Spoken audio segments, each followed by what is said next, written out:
মাঠের রাস্তা দিয়ে যেতে যেতে মহুয়া তার মাকে বলল, ও মা, ডাক্তার দাদুটা তখন কি বললো? ডাক্তার দাদু বলল ওষুধগুলো ভালো করে খেয়ে নিতে, তাহলেই দেখবি জ্বর একদম ঠিক হয়ে যাবে। আচ্ছা মা, আমি ভালো মেয়ে হয়ে সব ওষুধ খেয়ে নেব। আচ্ছা, এবার বাড়ি চ। হারকেনটা আনলে ভালো হতো, এত রাত হয়ে যাবে বুঝতেও পারিনি। কিরে মায়াবতী, এত সুন্দর শরীর নিয়ে অন্ধকারে কোথায় যাচ্ছিস? গাঢ় অন্ধকারের মধ্যে থেকে গলাটা ভেসে আসতেই মায়াবতী যেন একটু কেঁপে উঠল। মহুয়া, মহুয়া, তুই পালা, তুই পালা এখান থেকে। মামা, মায়াবতীর কথা শেষ হতে না হতেই কেউ যেন তাকে শক্ত করে জড়িয়ে ধরল। ছেড়ে দাও, ছেড়ে দাও আমাকে, ছেড়ে দাও। তুই আমাদের কাজ খেয়েছিস, তোকে ভোগ না করে কিভাবে ছেড়ে দিই বল? এই সমীরের বাচ্চা, মেয়েটাকে ধর। দয়া করে আমার মেয়েটাকে ছেড়ে দাও, ও যে এখনো বাচ্চা। মহুয়া, মহুয়া, মহুয়া। মায়াবতীর কথায় কোনো ভ্রুক্ষেপ না করে অন্ধকারের মধ্যে থেকে আরেকটি লোক বেরিয়ে এসে মহুয়াকে কোলে তুলে নিয়ে বলল, ঝন্টুদা, তুমি মাকে সামলাও, আমি মেয়েকে দেখে নিচ্ছি। হ্যাঁ হ্যাঁ। মা, ও মামা, এই কাকুটা কোথায় নিয়ে আমায় চলে যাচ্ছে? ও মামা, কেউ শুনতে পাচ্ছ? কেউ শুনতে পাচ্ছ? আমার মেয়েটাকে ছেড়ে দাও, আমার মেয়েটাকে মায়াবতীর কথা শেষ হবার আগেই মাঠের মধ্যে তাকে ফেলে দিয়ে সেই মানুষটা তার উপর ঝাঁপিয়ে পড়ল। অপরদিকে মাঠের ধারে থাকা নিম গাছের পেছন থেকে মহুয়ার গলা ভেসে আসতে থাকে। ও মামা, খুব কষ্ট হচ্ছে মা। ও মা, মা বাঁচা মা।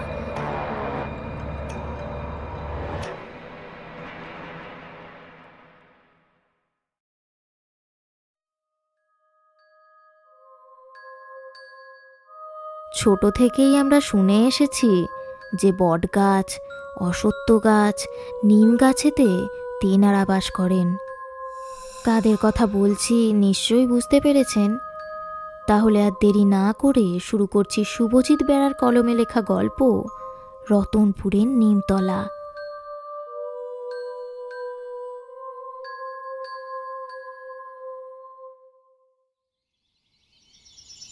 টিফিন ব্যাগটা সাইকেলে ঝুলিয়ে গৌতম বলল, ওমা, আসছি। সাবধানে যাবি, আর সন্ধ্যের আগে চলে আসবি কিন্তু। আরে হ্যাঁ গো মা, আসছি। এই বলে গৌতম তার মাকে বিদায় জানিয়ে দিদিবাড়ির উদ্দেশ্যে রওনা দিল। আসলে আজ তার দিদি পার্বতীর জন্মদিন, তাই মায়ের বানানো পায়েস নিয়ে ভোর ভোর সে বেরিয়ে পড়েছে। প্রায় 1 বছর হয়ে গেল রতনপুর গ্রামে পার্বতীর বিয়ে হয়েছে, কিন্তু তার বাপের বাড়ি অর্থাৎ পঞ্চমুড়া থেকে রতনপুরের দূরত্ব কম করে হলেও 14-15 কিলোমিটার হবে, যার কারণে পার্বতীরও বাপের বাড়ি আসার সুযোগ খুব কমই হয়। অপরদিকে গৌতমও তার মুদির দোকানের কাজ ছেড়ে কোথাও যাওয়ার সুযোগ পায় না। কিন্তু আজ যেহেতু তার একমাত্র দিদির জন্মদিন, তাই দোকানের কাজ থেকে ছুটি নিয়ে সে ভোর ভোর বেরিয়ে পড়েছে দিদি বাড়ির উদ্দেশ্যে। এমনিতে গ্রামের ভোর একটু অন্যরকম হয়। ফাল্গুনের আগমন ঘটতে না ঘটতেই গরমের হাওয়া দিতে শুরু করেছে, তাই মাঠের আলু ঘরে তুলতে চাষিরা সকাল সকাল কাঁধে লাঙল নিয়ে বেরিয়ে পড়েছে। 60 ঊর্ধ্ব বেশ কিছু বৃদ্ধ মহিলারা তাদের কাপড়ের কুঁচিতে মুড়ি বাতাসা নিয়ে গরু চড়াতে বেরিয়েছে, এবং তাদের পিছু নিয়েছে তাদেরই ছোট ছোট নাতি নাতনিরা, যাদের হাতে রয়েছে 2 থেকে 3টে ছাগলের দায়িত্ব। সূর্য এখনো পর্যন্ত না বেরোলেও তার আগমনের আভায় আকাশটা যেন কমলা লেবুর খোসার মতো গেরুয়া রঙে রঙিন হয়ে উঠেছে। গ্রামের পাশ দিয়ে কুলকুল শব্দে বয়ে চলা গন্ধেশ্বরী নদীর পাড় দিয়ে খুশ মেজাজে গৌতম তার সাইকেল নিয়ে যাচ্ছে। দূর থেকে হারান চাচা তাকে দেখতে পেয়ে বলল, কোথায় যাচ্ছ গো গৌতম বাবা? হারান চাচার ডাক শুনে সাইকেল থামিয়ে গৌতম বলল, দিদি বাড়ি যাচ্ছি গো, আজ দিদির জন্মদিন যে, তাই দিদির জন্য পায়েস নিয়ে যাচ্ছি। একা যাচ্ছ যে, মাকে নিয়ে গেলে না কেন? আর বলো না, মায়ের হাঁটুর ব্যথাটা আবার বেড়েছে, তাই আর নিয়ে যায়নি। আচ্ছা, সাবধানে যেও, আর সন্ধ্যের আগে ফিরে এসো কিন্তু, কারণ সন্ধ্যের পর ওই নিমতলাটা একদম ভালো নয়। হ্যাঁ গো, এখন আসি, নইলে পৌঁছাতে দেরি হয়ে যাবে। এই বলে গৌতম তার সাইকেলের প্যাডেলে চাপ দিয়ে চলে গেল। আসলে পঞ্চমুড়া থেকে রতনপুর যেতে হলে এই গন্ধেশ্বরী নদী পেরোতে হয়। আগে নদী পেরোনোর জন্য নৌকা চলাচল করলেও বর্তমানে মানুষ বাঁশের পুল ব্যবহার করেন। তবে আসল সমস্যাটা হলো বাঁশের পুল পেরোনোর পর রতনপুর গ্রামে ঢোকার ওই নিমতলাটা, যেখান দিয়ে সন্ধে 6টার পর আর কোনো মানুষ একা একা যাওয়া আসা করে না। লোকে বলে নাকি যে ওই নিম গাছটাতে অপদেবতা বাস করে, আর তাদের নজর কোনো মানুষের উপর পড়লেই তার জীবন নাকি শেষ হয়ে যায়।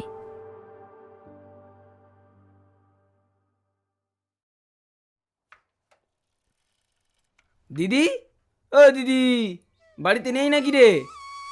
গৌতমের ডাক শুনে রান্নাচালা থেকে বেরিয়ে এসে পার্বতী বলল, ও মা, ভাই, কেমন আছিস রে? এই এতদিন পর দিদিকে মনে পড়লো। তা বাড়ির সবাই কেমন আছে? দিদির কথা শুনে গৌতম বলল। সব কি এখানেই জিজ্ঞেস করবি, নাকি ঘরেতেও ডাকবি? গৌতমের কথা শুনে লজ্জায় জিভ কামড়ে পার্বতী বলল, ধুর, আমিও না, আয় আয়, রোদ থেকে উঠে আয়। এই বলে সে ঘর থেকে এক ঘটি জল নিয়ে এসে বলল, এনে চোখে মুখে একটু জল দে, গরমে তো একবারে ঘেমে নিয়ে গেছিস। সে আর বলতে, ওহ, দে দে, জল দে, জল দে।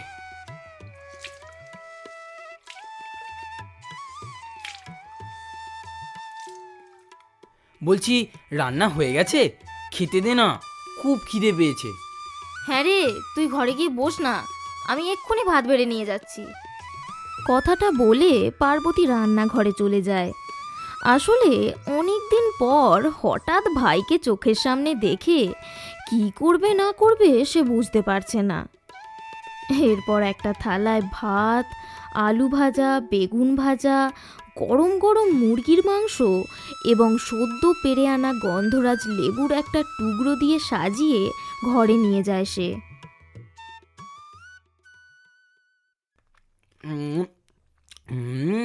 মাংসটা যা হয়েছে রে, কি বলবো। জামাইবাবু কখন আসবে রে? ভাইকে হাওয়া করতে করতে পার্বতী বলল, হাটে যদি বেচাকেনা ভালো হয় তাহলে সন্ধ্যার মধ্যে চলে আসবে, না হলে ফিরতে রাত হয়ে যাবে। একটা কথা জিজ্ঞেস করার ছিল, তোদের গ্রামের ওই নিমতলাটায় কি ভূত ফুত নাকি থাকে সব?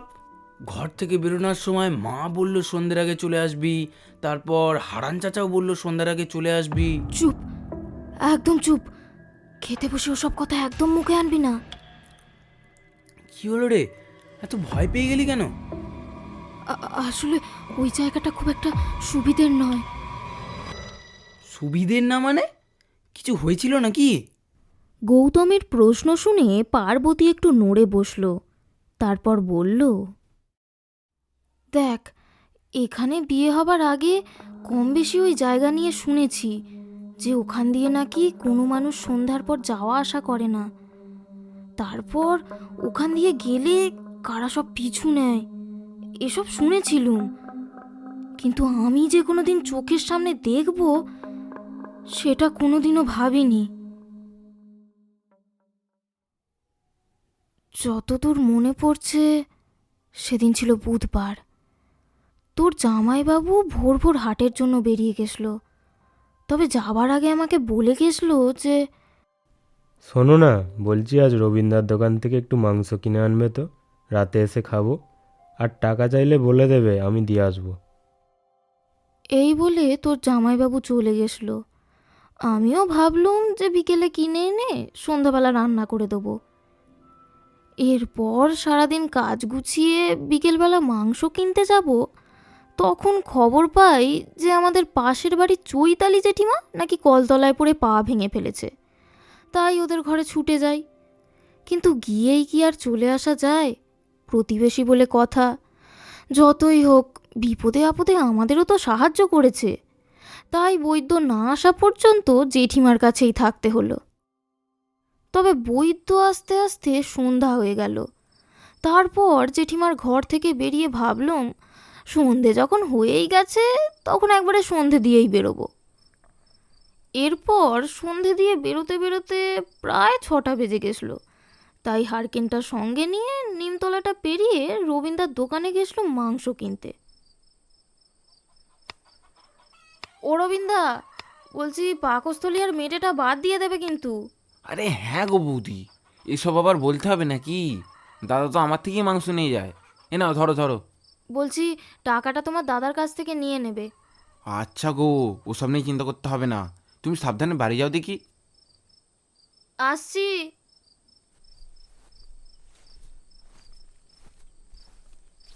একটুখানি মাংস দিবি? কে কে ওখানে? 2-3বার আমি ডাকলুম, পেছনে ঘুরে দেখলুম, কিন্তু কাউকে দেখতে পেলুম নি। ভাবলুম আমার মনের ভুল, তাই আবার হাঁটতে লাগলুম। একটু মাংস দে না। না, এটা কোনো মনের ভুল তো নয়। তাহলে কে আমায় ডাকছে? এবার যেন আমার শরীরটা একটু শিরশিরিয়ে উঠল। তাই আর পেছনে না তাকিয়ে আমি হাঁটতে লাগলুম। কিছুটা যাবার পর হঠাৎ একটা ঝোপের ভেতর থেকে একটা বাচ্চা মেয়ে বেরিয়ে এলো। পার্বতী কাকিমা, আমাকে ঘরে দিয়ে আসবে? উমা, মেয়েটা আমার নাম জানলো কি করে? এই ভেবে হারকেনটা মেয়েটার মুখের সামনে ধরতে দেখলুম আমাদের পাড়ারই মেয়ে নয়নতারা।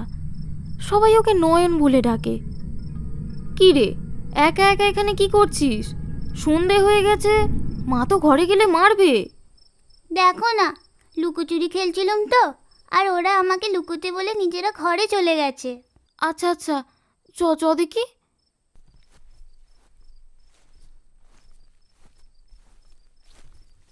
ব্যাগে কি আছে কাকিমা? ব্যাগেতে মাংস আছে। আজ তোর কাকার মাংস খেতে ইচ্ছা গেছে, তাই নিয়ে যাচ্ছি। আমাকে একটু মাংস দেবে গো? আচ্ছা, আমি রেঁধে তোদের বাড়িতে দিয়ে আসবো। না, আমাকে এখন দাও না। ধুর খেপি, এখন তো কাঁচা, এটাকে তো রান্না করতে হবে। আমি তো কাঁচাই খাই। কেন জানি না, তবে নয়নের কথা শুনে আমার কেমন ভয় ভয় লাগছিল। তাই আমি একটু ধমক মেরে বললাম, এখন চুপ করে বাড়ি চল, তারপর খাবি।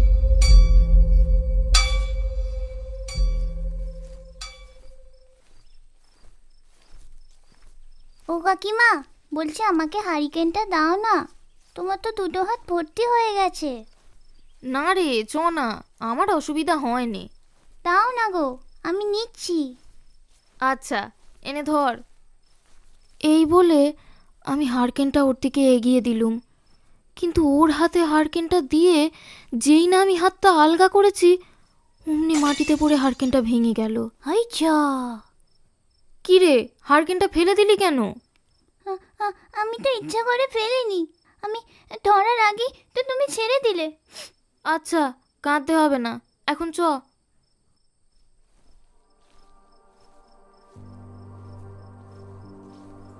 হঠাৎ যেন অন্ধকারটা গাঢ় হয়ে এলো, ঝিঁঝির ডাকও যেন বেড়ে উঠল। আর ঠিক এমন সময় আমার মনে পড়ে গেল নিমতলার কথাটা। আসলে হারকেনের আলোটা এতক্ষণ সাথে ছিল, তাই কিছু মনে হয়নি, কিন্তু হঠাৎ যেন গাটা শিরশির করতে শুরু করেছে। মাথা থেকে ভয়টা কাটাতে নয়নকে বললুম, তোর মাকে বলবি আজ রাতে পার্বতী কাকিমাদের ঘরেতে খাবো। আমার কথা শেষ হবার বেশ কিছুক্ষণ পরেও কোনো উত্তর এলো না। অন্ধকারের মধ্যে হঠাৎ একটা জিনিস বুঝতে পারলুম, যে এতক্ষণ আমার কানে দুজোড়া পায়ের হাঁটার শব্দ আসছিল, কিন্তু এখন এক জোড়া পায়ের শব্দ যেন নিস্তব্ধ হয়ে গেছে। নয়ন, কোথায় গেলি রে? আমি মাংসটা নিয়ে যাচ্ছি। কথাটা শেষ হবার আগেই আচমকা কেউ যেন আমার হাত থেকে মাংসের ব্যাগটা ছিনিয়ে নিয়ে চলে গেল।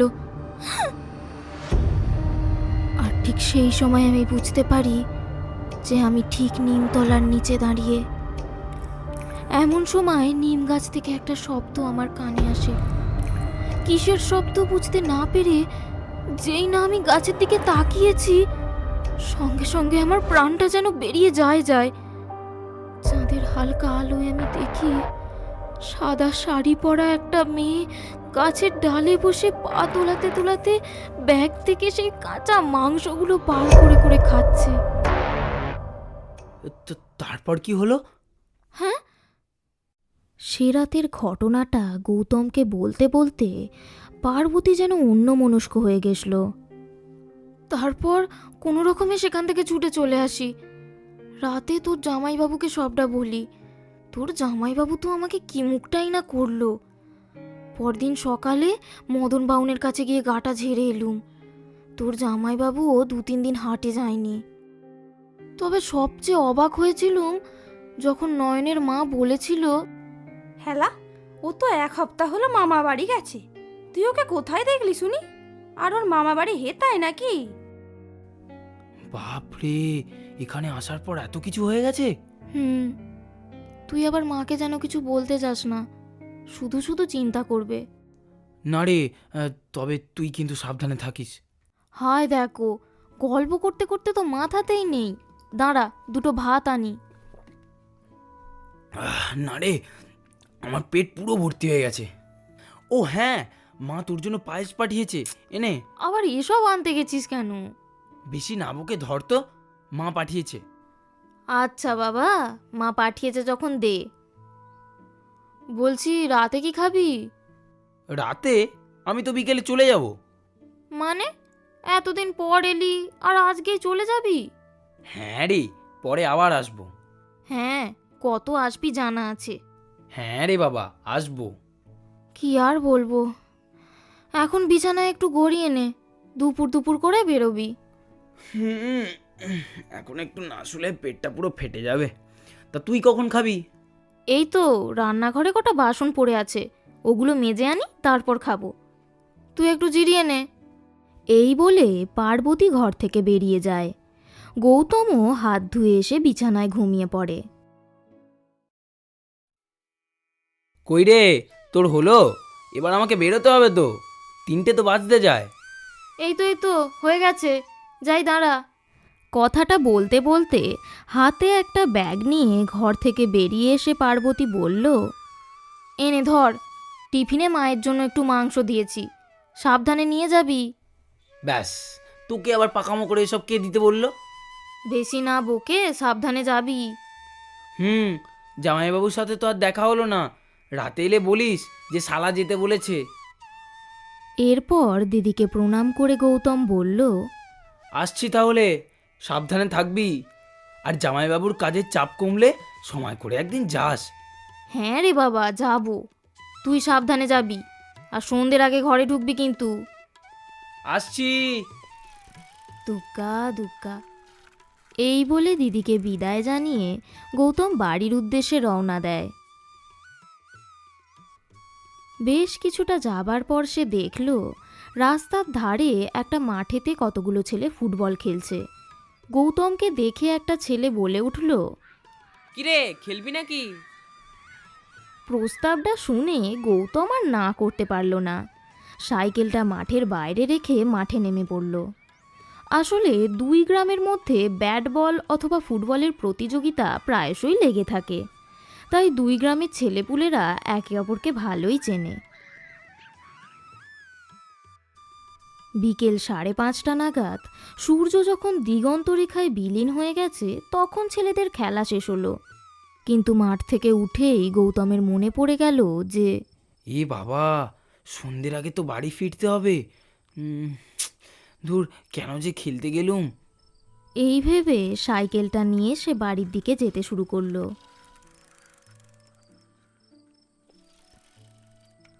আকাশের লাল রং ধীরে ধীরে কমে এসেছে। সন্ধ্যার আগমনে ঝিঁঝিরা ডাকতে শুরু করেছে। দূর থেকে শাঁখের আওয়াজ ভেসে আসছে। গ্রামের পথ ধরে যেতে যেতে হঠাৎ গৌতমের সাইকেলের সামনের চাকাটা লিক হয়ে যায়।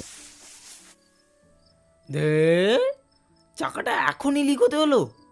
কথাগুলো ভাবতে ভাবতে গৌতম সাইকেল নিয়ে হাঁটতে থাকে। মাঠের দিক থেকে শেয়ালের ডাক শোনা যাচ্ছে।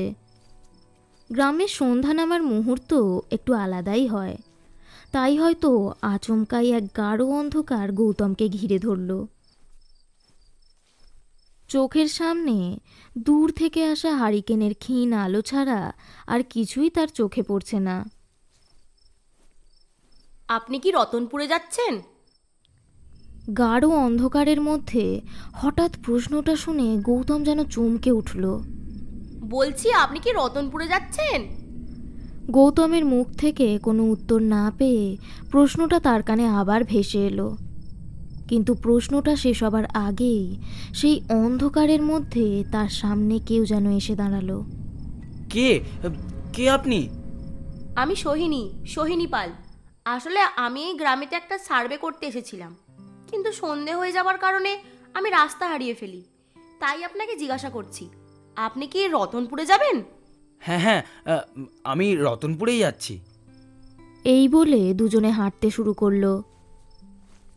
কিছুক্ষণ পর গৌতম বলল, বলছি কি জন্য সার্ভে করতে এসেছিলেন? আরে সরকার থেকে তো নতুন প্রকল্প বেরিয়েছে যে গ্রামে গ্রামে টিউবওয়েল করে দেওয়া হবে। ওই জন্যেই দেখতে এসেছিলাম যে এই গ্রামেতে কতগুলো টিউবওয়েলের প্রয়োজন। তা আপনি কি করেন? আমি একটা মুদির দোকানে কাজ করি। আসলে আমার দিদির আজ জন্মদিন, তাই দিদি বাড়ি এসেছিলাম আর কি। ধুলো ভরা পথ ধরে হাঁটতে হাঁটতে হঠাৎ গৌতমের মনে হলো, মেয়েটার গলাটা কি মিষ্টি না?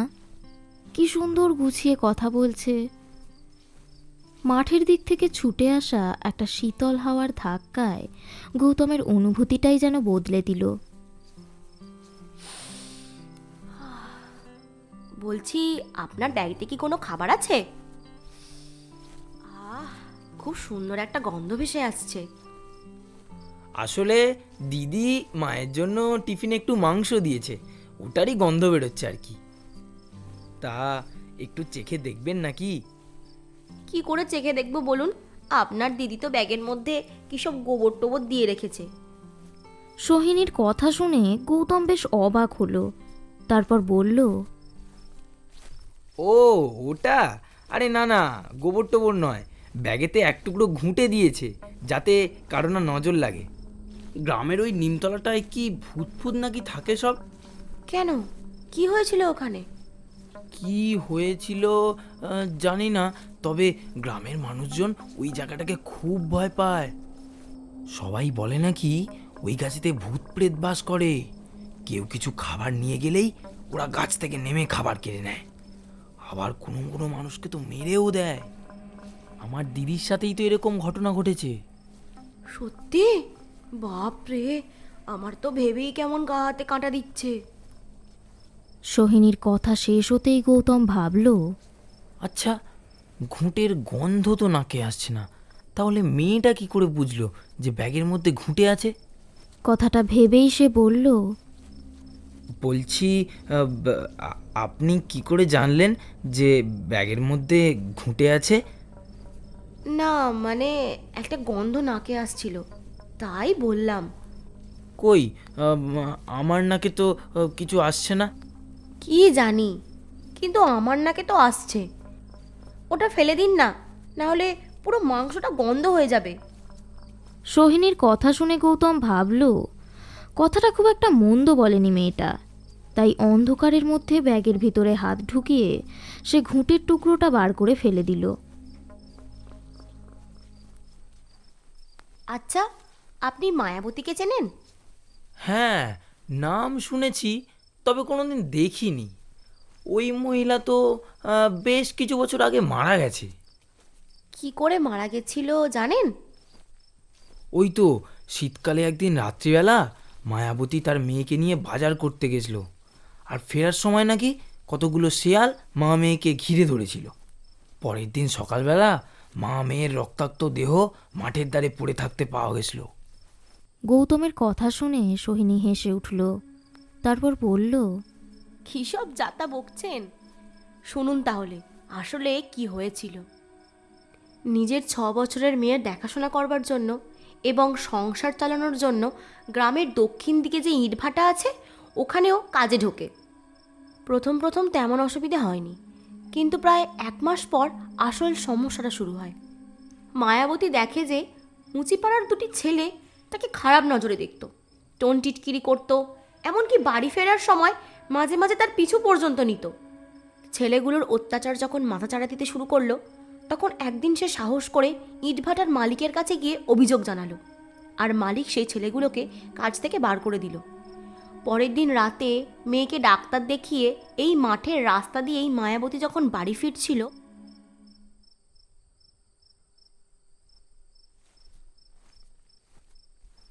মাঠের রাস্তা দিয়ে যেতে যেতে মহুয়া তার মাকে বলল, ও মা, ডাক্তার দাদুটা তখন কি বললো?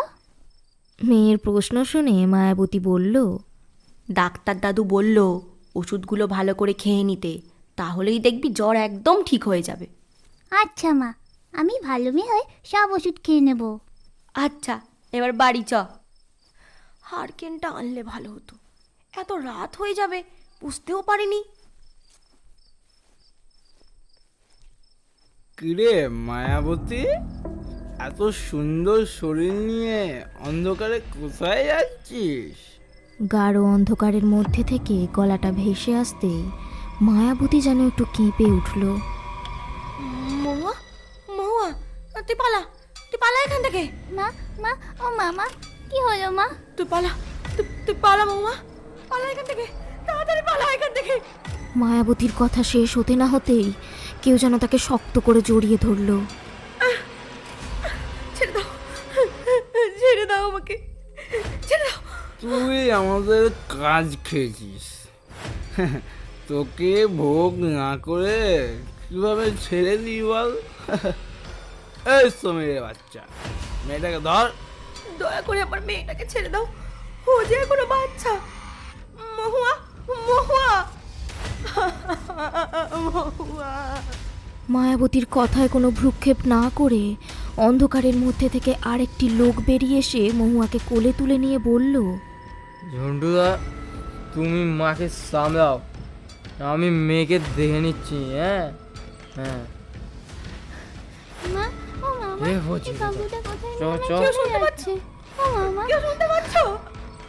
আমার মেয়েটাকে ছেড়ে দাও। মায়াবতীর কথা শেষ হবার আগেই মাঠের মধ্যে তাকে ফেলে দিয়ে সেই মানুষটা তার উপর ঝাঁপিয়ে পড়ল। অপরদিকে মাঠের ধারে থাকা নিম গাছের পেছন থেকে মহুয়ার গলা ভেসে আসতে থাকে। ও মামা, খুব কষ্ট হচ্ছে মা। ও মা, মা, বাঁচাও মা।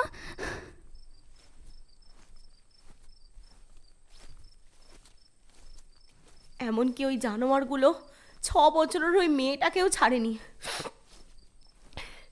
নিজেদের চাহিদা মেটানোর পর ওরা মা আর মেয়েকে মেরে ওই মাঠের ধারে ফেলে দেয়।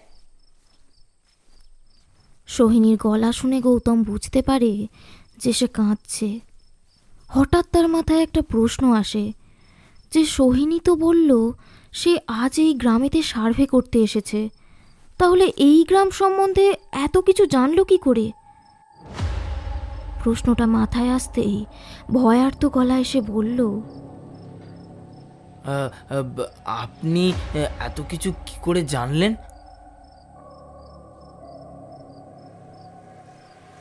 গৌতমের প্রশ্নের কোনো উত্তর এলো না, কিন্তু পরক্ষণেই একটা হাসির শব্দ ভেসে এলো। মাংসটা খুব সুন্দর হয়েছে।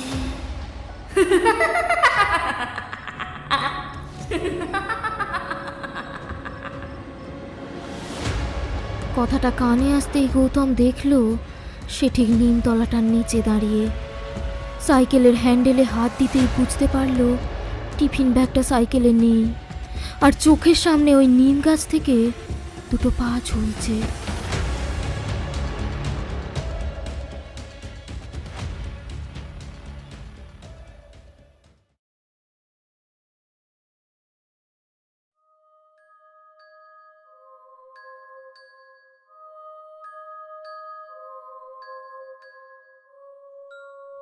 আজ আপনারা শুনলেন শুভজিৎ বেড়ার কলমে রচিত গল্প রতনপুরের নিমতলা। গল্পটি আপনাদের কেমন লাগলো অবশ্যই কমেন্ট করে জানাবেন এবং এই রকম আরও গল্প শুনতে আমাদের চ্যানেলটিকে অবশ্যই সাবস্ক্রাইব করে রাখবেন। ধন্যবাদ।